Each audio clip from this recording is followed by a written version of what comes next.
Hello. I want to make this video to potentially help the future exchange students who are coming to Japan, mainly Malaysians, because I don't know whether anyone outside of Malaysia or Singapore can understand what I'm trying to say. But I guess the conclusion of this entire video is just to not open your door for anyone except the police or the postman, the 郵便局の人と警察. Aside from them, do not ever fucking open your door, because the first incident was a year and 2 months ago when I first came to Japan. Someone rang my doorbell, and being not familiar with my area or the culture here yet, I didn't even look through the peephole, and I just opened my door and I was like, yes. The person said he was from NHK. Okay, NHK is a broadcasting company in Japan. They are notorious for hiring agents. That means basically NHK, the main company, engages companies that send out agents to maybe promote a product or hand out flyers, or maybe even go door to door. Why did I say it like that?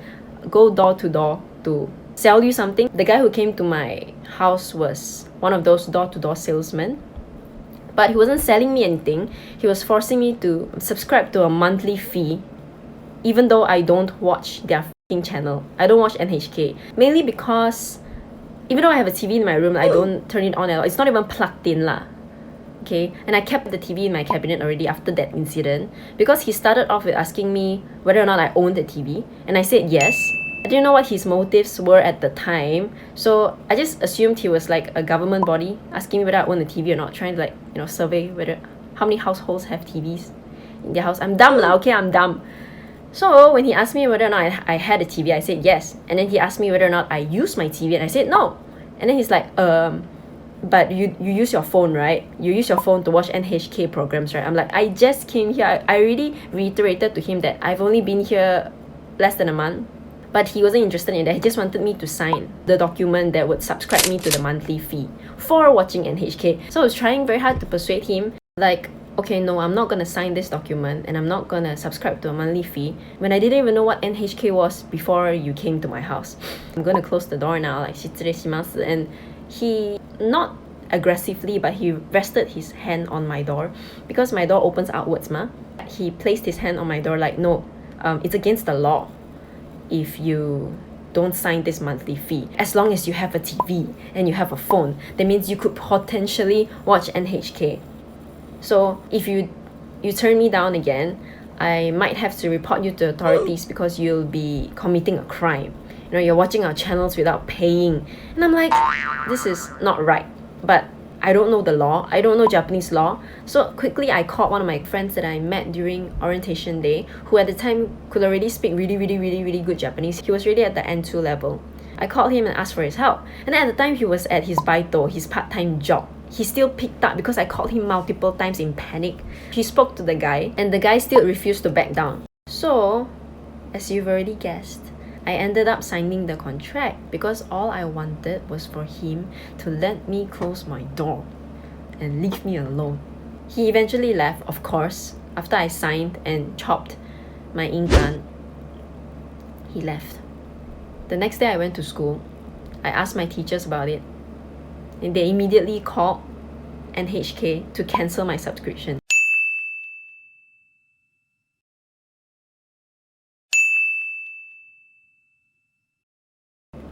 They're basically thugs hired by NHK. I don't even know whether NHK knows their agents are doing this. And it's not that I don't understand why they're doing this. Everyone has a quota, probably. Maybe that night I was his final customer, the final person signature to get in order to obtain his commission in full. Okay, I get it, you're hustling to get your coin, but not at my expense, right? Not fair, right? Not proud to admit this, but I cried when I closed the door. Because imagine you, a girl with dreams, who thought Japan was this wonderful, magical place where nothing could go wrong. That's my own fault for putting Japan on a pedestal. Then coming here and experiencing this on your third week at night. Yeah, that was really shitty. Next story that happened recently, last Thursday to be exact. It's Friday today. It's a similar story because I'm a dummy dum dum. That's why I have no friends. But my school day usually ends around 3-ish. And to get back home from school by bike, a bicycle, not a vroom vroom, like a ding ding. It takes about 25 minutes. And when I got home, it was about 4... Math. Yeah, it was about 4, okay? Like almost 4, not 4 yet. 3-ish, 3:50-ish. I guess I need to explain my building structure. There's 3 buildings, all belonging to the same land. And I'm in one of those buildings on the 2nd floor. And on each building, there are 4 tenants. Okay, can you imagine? Should I draw it up? I live on the 2nd floor. So after I parked my bike at the park. See, I'm doing it again. I parked my bike and I had my earphones on, so I wasn't really aware of what's happening around my surroundings lah. I went up my stairs because there's 2 flights of stairs to get up to the 2nd floor. There's no elevator, just stairs, okay? So I went up the first flight of stairs. I went up the first flight of stairs with my back facing my door. You know what I mean? So you go up the first flight of stairs, yeah, so cause you climb the stairs like this, and then you turn, go up the 2nd flight of stairs, which is the flight of stairs where you face your door. Damn. Hard to believe English is my native language. As I was going up the 2nd flight of stairs, I looked up, made eye contact with this guy. I didn't know who he was then. That seemed like he just finished talking to my neighbor. If he's talking to my neighbor, he can't be anyone bad, right? I took off my earphones and I was ready to enter my door when he started introducing himself, telling me he was from Kansai Denryoku, which translates to Kansai Electric. And I was like, okay, how can I help you?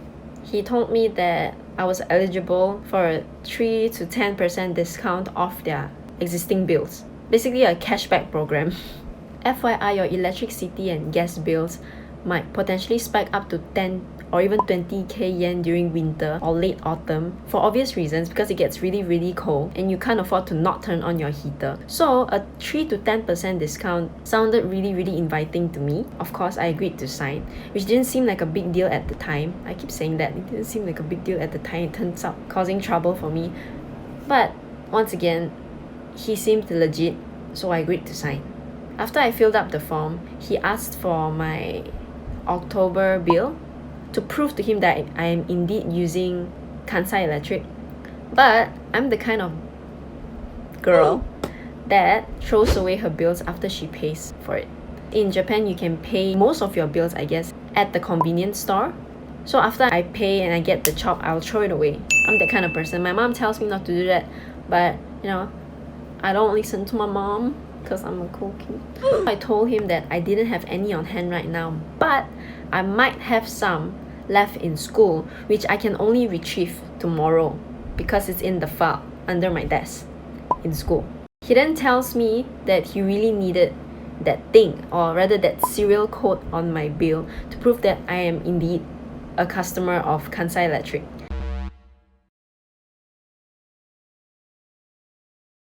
So there I was, standing at the door with him, waiting for the confirmation call to come in, because in Japan, they have to that the details they've obtained belongs to an actual person and not just like information they've conjured up themselves. It took about 10 minutes for that call to come in. In an effort to overcome the awkwardness, he started to chat me up, you could say.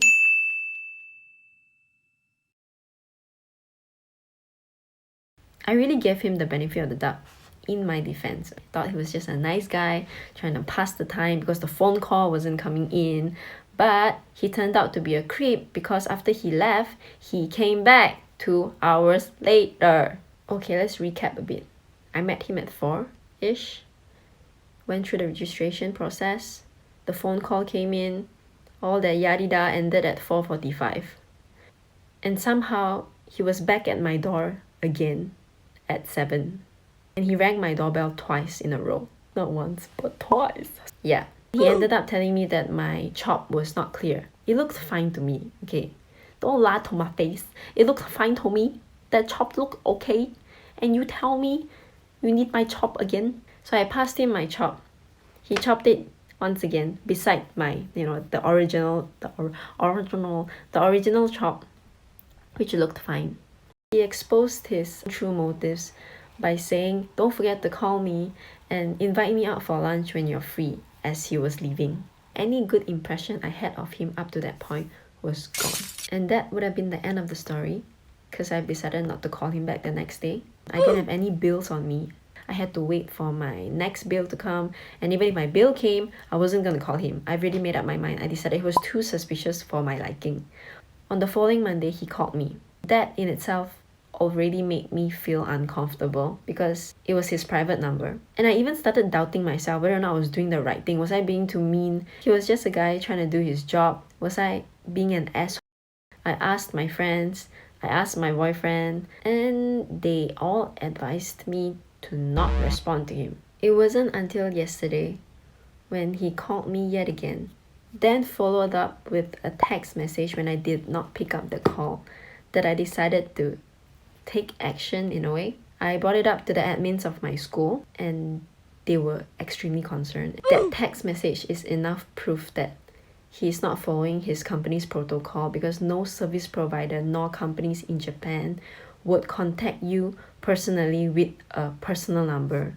If you don't pick up after like 2 or 3 times, they'll send you an official letter through the post mail. That was enough for my teachers to believe that he was someone possibly dangerous. So one of the admins took my phone, called the guy, and told him that on behalf of me, they will from now on contact Kansai Electric directly and not through him.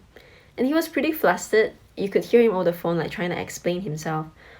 But the admin who took the call from me was very firm, and it seems like it's resolved for now, but I hope he doesn't show up at my door and stab me in the chest, for ratting him out. Yeah, I just wanted to share.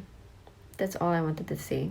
I hope nobody else has to go through what I did. It sucks to feel unsafe in your own house. Reading blogs, like foreigners who have studied here before, they've actually gone through the NHK thing. I guess anyone who has gone through the NHK thing wouldn't be a moron like me and open the door the second time when they don't even know who's outside the door. Anyone aside the postman.